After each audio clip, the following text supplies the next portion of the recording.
ಬಳ್ಳಾರಿಯ ಕಿಷ್ಕಿಂಧ ವಿಶ್ವವಿದ್ಯಾಲಯದ ಘಟಿಕೋತ್ಸವ ಕಾರ್ಯಕ್ರಮದಲ್ಲಿ ರಾಜ್ಯಪಾಲ ಥಾವರ್ ಚಂದ್ ಗೆಹ್ಲೋಟ್ ಇಂದು ಭಾಗಿಯಾದರು. ಇದೇ ವೇಳೆ ಬಳ್ಳಾರಿ ಮಠದ ಸಿದ್ದಲಿಂಗ ಸ್ವಾಮಿಗಳಿಗೆ ಗೌರವ ಡಾಕ್ಟರೇಟ್ ಪದವಿ ನೀಡಿ ಗೌರವಿಸಲಾಯಿತು. 80 ವಿದ್ಯಾರ್ಥಿಗಳಿಗೆ ಘಟಿಕೋತ್ಸವದಲ್ಲಿ ಪದವಿ ಪ್ರದಾನ ಮಾಡಲಾಯಿತು. ಉನ್ನತ ಶಿಕ್ಷಣ ಸಚಿವ ಡಾ ಎಂಸಿ ಸುಧಾಕರ್, ಸಂಸದ ಜಗದೀಶ್ ಶೆಟ್ಟರ್, ಶಾಸಕರಾದ ಬಿಎಂ ನಾಗರಾಜ್, ಹಂಪನಗೌಡ ಬಾದರ್ಲಿ, ಕುಲಪತಿ ಡಾ ಯಶವಂತ ಭೂಪಾಲ್ ಮತ್ತಿತರರು ಉಪಸ್ಥಿತರಿದ್ದರು.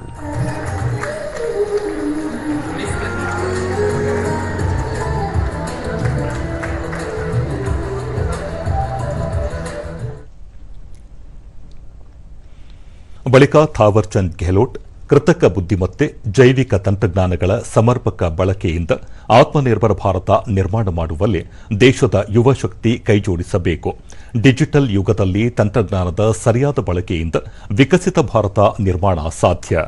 ದೇಶಾದ್ಯಂತ 100ಕ್ಕೂ ಅಧಿಕ ನವೋದ್ಯಮಗಳು ಕಾರ್ಯನಿರ್ವಹಿಸುತ್ತಿದ್ದು ಅಭಿವೃದ್ಧಿಗೆ ಕೈಜೋಡಿಸುತ್ತಿವೆ.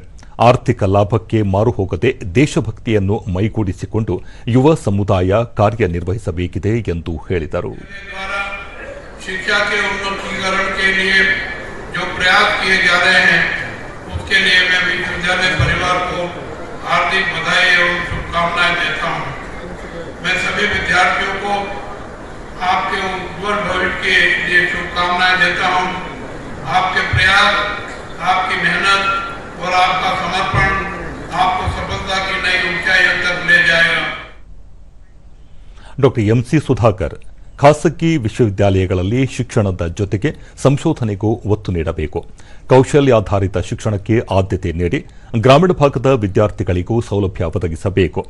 ಕಲ್ಯಾಣ ಕರ್ನಾಟಕ ಭಾಗದಲ್ಲಿ ಶಿಕ್ಷಣ ವ್ಯವಸ್ಥೆ ಬಲವರ್ಧನೆಗೆ ಅಗತ್ಯ ಕ್ರಮ ಕೈಗೊಳ್ಳಲಾಗಿದೆ ಎಂದರು. ಆದ್ಯತೆ ಮತ್ತು ಅದಕ್ಕೆ ಬಂಡವಾಳ ಹಾಕಿ ವಿದ್ಯಾರ್ಥಿಗಳಲ್ಲಿ ಇರ್ತಕ್ಕಂಥ ಪ್ರತಿಭೆಯನ್ನು ಹೊರತರ್ತಕ್ಕಂಥ ಒಂದು ಪ್ರಯತ್ನ ಮಾಡತಕ್ಕಂಥದ್ದು ಬಹಳ ಮುಖ್ಯ ಆಗಿದೆ. ಅದರಿಂದ ಇವತ್ತು ನಾನು ಮತ್ತೊಮ್ಮೆ ಈ ಒಂದು ಆವರಣ ನೋಡಿದಂಥ ಸಂದರ್ಭದಲ್ಲಿ ಬಹುಶಃ ಒಂದು ಅಂತಾರಾಷ್ಟ್ರೀಯ ಮಟ್ಟದಲ್ಲಿ ಇವತ್ತು ಒಂದು ಆವರಣವನ್ನ ಇವತ್ತು ನಿರ್ಮಾಣ ಮಾಡಿದ್ದಾರೆ ಈ ಭಾಗದಲ್ಲಿ. ಮತ್ತೊಮ್ಮೆ ನಾನು ವಿಶ್ವವಿದ್ಯಾಲಯದ ಎಲ್ಲರಿಗೂ ನನ್ನ ಹೃದಯಪೂರ್ವಕವಾದಂತಹ ಅಭಿನಂದನೆಯನ್ನು ಸಲ್ಲಿಸಲಿಕ್ಕೆ ಬಯಸ್ತೇನೆ. ಜಗದೀಶ್ ಶೆಟ್ಟರ್ ಗ್ರಾಮೀಣ ಪ್ರದೇಶದಲ್ಲಿ ವಿಶ್ವವಿದ್ಯಾಲಯ ಸ್ಥಾಪನೆಯಾಗಿದ್ದು ಈ ಭಾಗದ ಶೈಕ್ಷಣಿಕ ಪ್ರಗತಿಗೆ ಪೂರಕವಾಗಲಿದೆ ಎಂದು ಹೇಳಿದರು. ಆದರೆ ಹಿಂದುಳಿದ ಜಿಲ್ಲೆಗಳಲ್ಲಿ, ತಾಲೂಕುಗಳಲ್ಲಿ ಈಗ ನೋಡಿ, ಈ ಯೂನಿವರ್ಸಿಟಿ ಇರುವುದು ಇಲ್ಲಿ ಶಿವಮೊಗ್ಗ ಭಾಗದಲ್ಲಿ, ಅದು ಬಳ್ಳಾರಿ ಸಮೀಪ. ಇನ್ನು ಮತ್ತೊಂದು ಯೂನಿವರ್ಸಿಟಿ, ಖಾಸಗಿ ಯೂನಿವರ್ಸಿಟಿ ಇರುವುದು ಗುಲ್ಬರ್ಗದಲ್ಲಿ, ಅಪ್ಪಾಜಿ ಎರಡೇ ನನಗನ್ನಿಸ್ಬಿಟ್ಟು ಎರಡೇ ಯೂನಿವರ್ಸಿಟಿ. ಹೀಗಾಗಿ ಈ ರೀತಿ ಒಂದು ಯೂನಿವರ್ಸಿಟಿಯನ್ನು ಸ್ಥಾಪನೆ ಮಾಡುವ ಮುಖಾಂತರ ಈ ಭಾಗದ ಒಂದು ಶೈಕ್ಷಣಿಕವಾದಂಥ ಪ್ರಗತಿಗೆ ಒಂದು ಪೂರಕವಾಗಿ ಕೆಲಸ ಮಾಡುವಂಥ ಕೆಲಸವನ್ನ ಇವತ್ತು ಕಿಷ್ಕಿಂಧ ಮಾಡ್ತಾರೆ.